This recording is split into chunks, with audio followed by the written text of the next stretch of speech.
Welcome to season 2 of Fresh Off the Boat. My name is Arjun. I'm the founder director of Edbrand and College Fair Live. I'm so happy to be meeting Archit after so many years. I know we probably interacted a lot when you were applying to colleges and Yeah. right after once you graduated in 2017. So tell us a little bit about your journey from Sriram School to Denison University in Ohio. It's a huge difference of like hmm everything pretty much, change of life for you. How was it like settling in at Denison? Yeah, I mean, the journey was definitely like eye-opening. It was a big culture shock, and rightfully so. I think that's what I was going there for.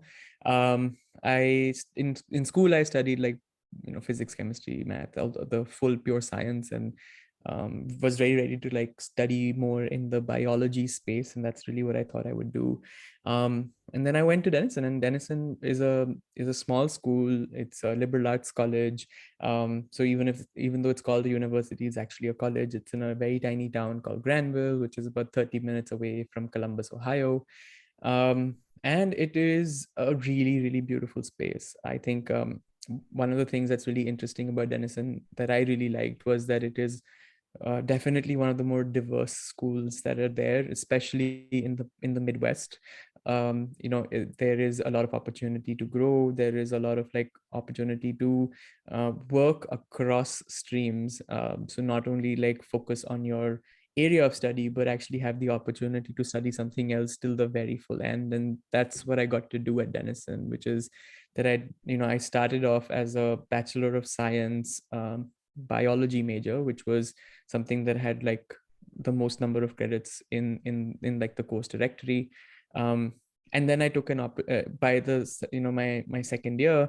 I actually had the opportunity to also declare communication as a second major for myself, and I had the credits to actually do that in those 4 years, and I loved that as an opportunity. So I graduated with 2 degrees, and luckily one of those degrees is something that I work in. But yeah, I mean, I think That's very that's very interesting because very often students coming in from India, uh, they're not aware that the breadth of the gen ed courses that you have, and yeah. early on in your liberal arts sort of curriculum, you you can learn from what you sign up for, but you can also learn from what your roommates are doing, your friends are doing, and your hmm club members are doing, or any other activity people. So it's like it's a small set of people who engage. So student life is kind of integrated in the academic sort of inspirations that you draw from each other. How difficult was it for you to accept the fact that you were in a very small town, away from home, away from a big city? Even Columbus, Ohio, isn't really a very big city. yeah, yeah. Uh, so, what was that like? And did it take time to grow on you, the whole environment, or there were times you were like ready to quit? No, not at all, actually. I see. I mean, I come from a school that had a graduating class of 80 kids. My graduating class in Denison was about 700. So it was still a 10x growth for me. So, like, from my perspective, I'm still at a bigger school than I was at before. The other thing is that Denison actually keeps you really busy. There's a lot of activities on campus. There's a lot of things to do, and I had a double major, so I really didn't have much time to really like mope around and be sad about where I am. I had a lot of opportunities, and I was like really just loving them. I think the one time that you feel that you are really alone and in a very small space is either the times when like roads are shut and like you can't go anywhere because it's at the middle of the cold at negative 40 degrees, um or if you're like working like I did. I worked 2 summers in college itself. So one summer I was doing a research project, and then the second summer I was actually just doing a job on campus. And that's when you feel like, okay, this place has like very little people. But I think by that time, even by the first summer, you've made enough peers and colleagues to kind of let time abide in many ways. That's really refreshing because very often students who haven't done their research or are not sure about liberal arts colleges away from major cities is the fact that, will we be happy there? Will we make friends? And I think you just got the bull by the horns, immersed Mhm. yourself in the academic life and student life. What were the highlights of your student life, the club societies or things that you did, which in some ways shaped that bonhomie for you? Yeah, sure. So one of the organizations that I worked with was called the Leadership Fellows, and what we did was that we created peer workshops on leadership and building identities for students on campus. And we worked with students across the 4 years. So it wasn't just like a thing that we did at one time, but there were multiple programs that we ran through the calendar year. So, as a leadership fellow, what I had the opportunity to do was to own one of those workshops through the year, and be the person who creates the curriculum, builds the entire production of it, and then executes it along with everyone else. So the first year I did something which was based on identity. It was just like a weekend long workshop. And we had about 40 kids. And then the next year I got to do I was part of the flagship program that we run, which is called DU Lead. And that's where like freshman students come in and we take them to a campsite, and it's a huge like event and everything. And I was the person who was in charge of running it alongside another colleague of mine. So I think that really taught me a lot of different things, right? It taught me how to build a curriculum. It taught me how to do a lot more work in the peer mentorship space. And it taught me like event management in many ways. So that was one of the things that I did all 4 years. I also worked with an organization called the Veil series, where we used to bring really well-renowned musicians onto campus. And my first year, I started off as an usher, so I used to find seats for people in the event, and by the end of it, I used to lead the entire production of it. So I had a team of 10 to 15 students, and we used to do everything from ticketing to marketing to logistics for it. And so I learned a lot through that process. Fantastic. So, these are really life skills that you can clearly sort of deploy anywhere you work, whichever country you're in, whichever Mhm. setting. So, uh, there's a lot to say about getting those opportunities and seizing those opportunities. My next question was going to be about life hacks and gyan, but you've sort of answered that in terms Yeah. of the experiences you've shared.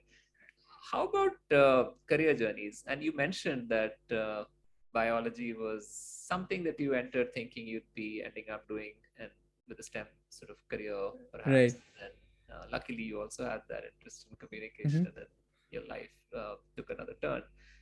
Uh, what kind of opportunities did you see, which perhaps Denison, or with your own effort through advice from folks at school, gave you to think of in terms of summer jobs, on campus jobs, internships outside the US, in India? So, how did it all pan out for you, and what kind of support did you get?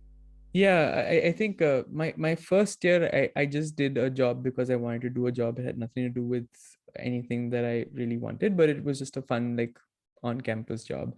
My second summer I spent working on a research paper. So I was looking at this social media site called Yik Yak and its effects on a community.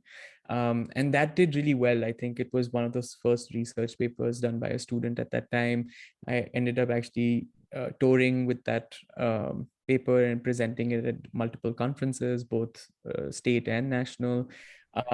And then the last year, I actually got an opportunity, and that's like the last year was really when I was like, okay, am I doing biology or am I doing comms? Where am I heading? And I found public health as one of those places that was really exciting. So I spent 2.5 months in Jharkhand at a small town where I was part of.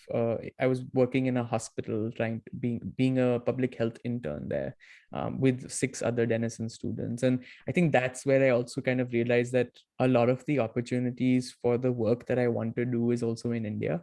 So even though I was applying for a lot of opportunities in America in my final year, I wasn't like really disappointed by saying, okay, I'll come back to India and work on something. And I think that's when I came back to India is when I realized that maybe public health, um, there is an opportunity to go into public health and development, but maybe from a pure communications way.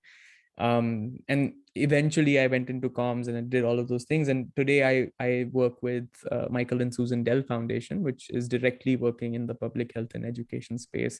And I lead the team that works on the India comms for them. So in many ways, it's like full circle. It just took a longer route. Yeah, it's very interesting that you sort of talk about all the resources and the opportunities that you sort of stumbled upon or sort of created for yourself. And you always perhaps knew that Denison or people at Denison were backing you, and there was Mm-hmm. always resources available. So very often our students, parents, uh, and many are not informed about liberal arts colleges and the beauty of small, sort of well-endowed communities that they've created. What are, say, messages for someone who's looking at liberal arts colleges? For you, what do you think they should consider versus, say, the typical urban Hmm. universities like we have in India?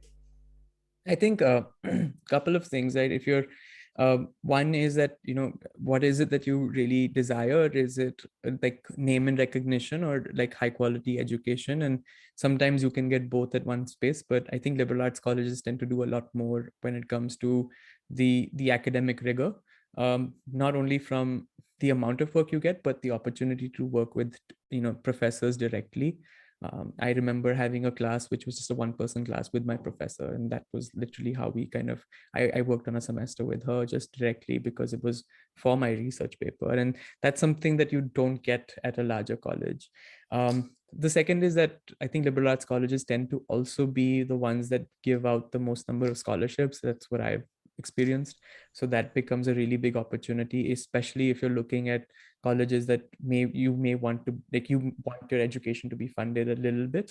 And then the third thing that I would look out for, and something that maybe I should have done a little bit more, is how does career recruitment work for international students at that university, and be very specific for that. And that's definitely changing even at Denison, but I wish I had done some more research on that before committing. It's so good to have this very honest and fairly engaging conversation with you after so many years, Archit. So looking Yeah. forward to inviting you to some of our panels and college fair events in the future. So long, and take good care of yourself. Thank you.